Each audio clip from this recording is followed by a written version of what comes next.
So this is the second video where I take a look at what's been described as the biggest miscarriage of justice in British legal history, the Post Office scandal. And this video gives you some more detail on the scandal, which will help us make sense of those connections to psychology, how there's a bit of psychology that can help us understand what happened, and a bit that's actually quite unhelpful. And I'll then connect it to how we don't teach students the right thing about plagiarism and other things. Okay, that's coming up in part 4. In this video, I want to give you some more detail on the scandal that I think will help get us to that analysis, and it's detail that's not obvious from some of the reporting of the scandal that we've seen.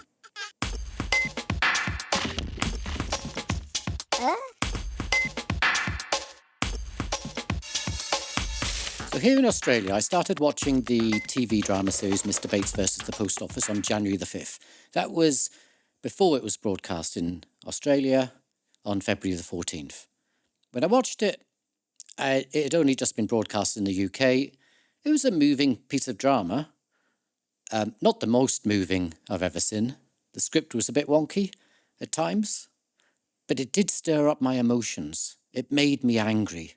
And I wondered if it made anyone else angry, particularly in the UK. So I did a Google search, and oh gosh, there was a massive and immediate reaction to it. By the time the series had finished airing, it had already become one of the most watched drama series ever in the UK. It even beat Downton Abbey, which takes some beating, I can tell you. Now, within a week, a petition had been set up and signed by over 1 million people calling for Paula Venables, the Post Office Limited CEO at the time, to be stripped of her CBE. That stands for Commander of the British Empire. And the UK government then responded, stating that it would create a new law to quash all convictions against sub-postmasters that had occurred. It was an extraordinary political act that responded to an extraordinary public response to a good but unextraordinary TV drama.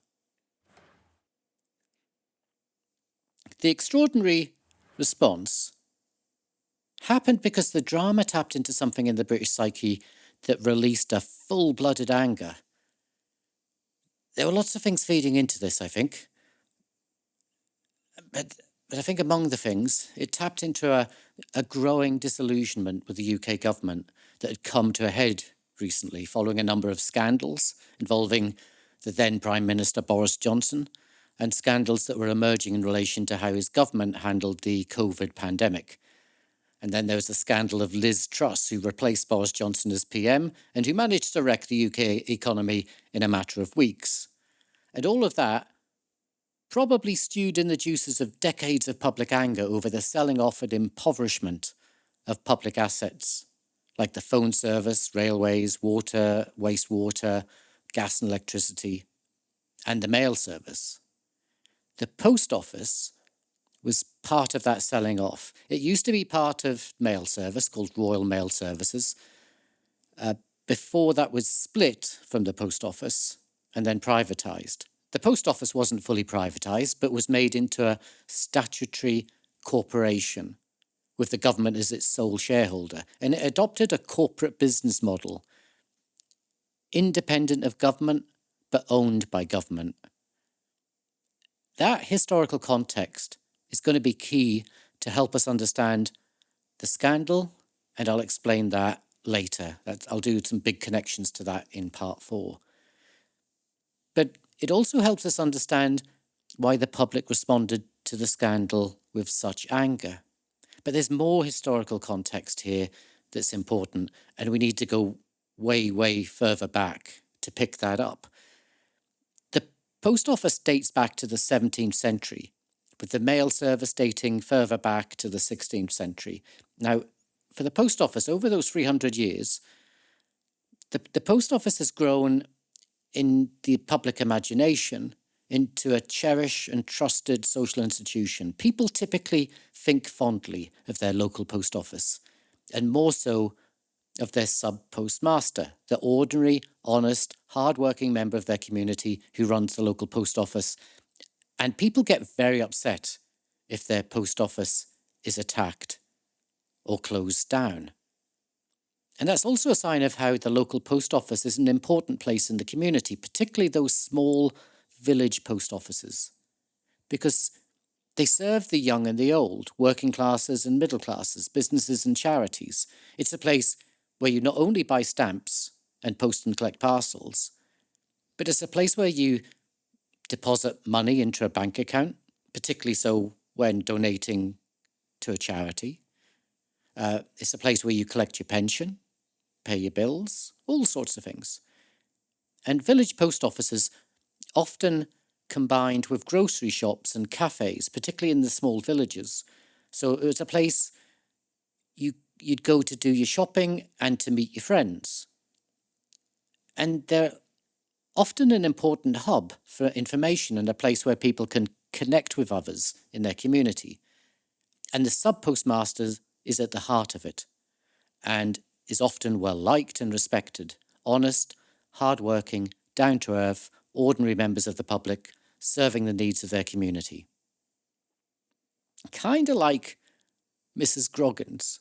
Is it Groggins? Mrs. Goggins. Apologies, Mrs. Goggins, who works at the post office in Greendale. You maybe know the postman there, Postman Pat. So people got angry when they saw their sub-postmaster getting trampled by a heartless corporation. And it turns out there were two heartless corporations, Fujitsu and Post Office Limited. But before January 1st, many people didn't know what had happened. They didn't know that their postmaster was being trampled on. And particularly customers of the post offices that were impacted didn't really know the full story, many of them at least. Many of them, all that they knew was that their sub-postmaster was sacked or prosecuted for stealing money. And this was taken as a betrayal, and a really shameful betrayal. Sub-postmasters were accused of stealing the pensions from vulnerable people and stealing money from local charities. Many customers at the time didn't know that the accusations and prosecutions were all built on lies, and too many of them didn't listen to the pleas of innocence coming from their sub-postmaster, and instead they believed the worst and ostracized them, and often their families too. One sub-postmaster told how she and her kids were forced to flee in the night after people in her community thought she was a thief. They threw eggs and flour at her and her children. And this led to a betrayal felt by sub-postmasters. The community they'd served so faithfully was all too ready to believe the worst of them. The damage Post Office Limited and Fujitsu did to those people and those communities was terrible and perhaps irreparable. But that anger towards sub-postmasters has now been fully redirected as anger towards Post Office Limited and to Fujitsu, now that the public has woken up to the real villains of the story. And that anger became redirected when they watched the TV drama series.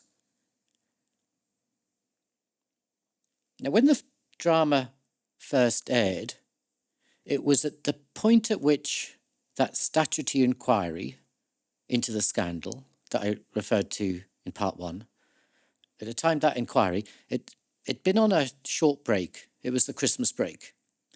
So it took a break late in December, and it started up again on January the 11th. And in that first session was the appearance of one of the post office investigators who had led a number of those shameful prosecutions against sub-postmasters. His name was Stephen Bradshaw, and he turned up at the inquiry and found that the press were out in force and the public's attention had been fully grabbed by the scandal. He ended up headline news that day, and his face has been plastered all over the national press. In some ways, he became the first villain of the scandal. It was pretty bad timing for Stephen. I doubt he was expecting it. I mean, over Christmas, the post office scandal was still not really being talked about in the public arena, and most people appeared to have forgotten about it entirely. But on January the 11th, everyone had been reminded, and everyone was watching, and everyone was angry. He had to give his evidence under the full gaze of a angry public, and it didn't go well for him. He, perhaps unknowingly, ended up admitting committing perjury. Do you think it was appropriate for you to write that in a witness statement, that the Post Office has absolute confidence in the robustness and integrity of the Horizon system? I was given that statement by Cartwright King and told to put that statement through. In hindsight, after I've put further in my previous statements, there probably should have been another line stating that these are not my words, but... And he also responded defensively to accusations made against him that he'd bullied sub-postmasters that he'd investigated. Let's go to paragraph 84, because this is what happened. On the 29th of November 2016 at 13:44, Stephen Bradshaw called me and I refused to speak to him because I didn't know who he was or who he worked for. In that telephone call, which was witnessed by my husband on loudspeaker, he called me a bitch, which I found extremely distressing. That's how you behave towards my client. Completely untrue. Now, after watching Stephen give evidence to the inquiry, I went on to watch quite a few recordings of those inquiry hearings. I've watched maybe 40, 50 hours so far, and it's been quite an eye-opener. In the next video, I'll tell you a bit of what I saw, a bit more in those inquiries, in the inquiry hearings, sorry. So I'll tell you a bit about what I saw there, but I'll also tell you a bit more on how the scandal happened, because that's going to set us up for part 4.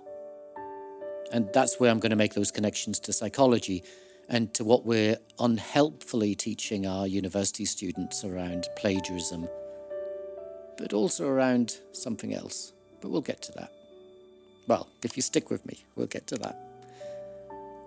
So, till then, ta-da.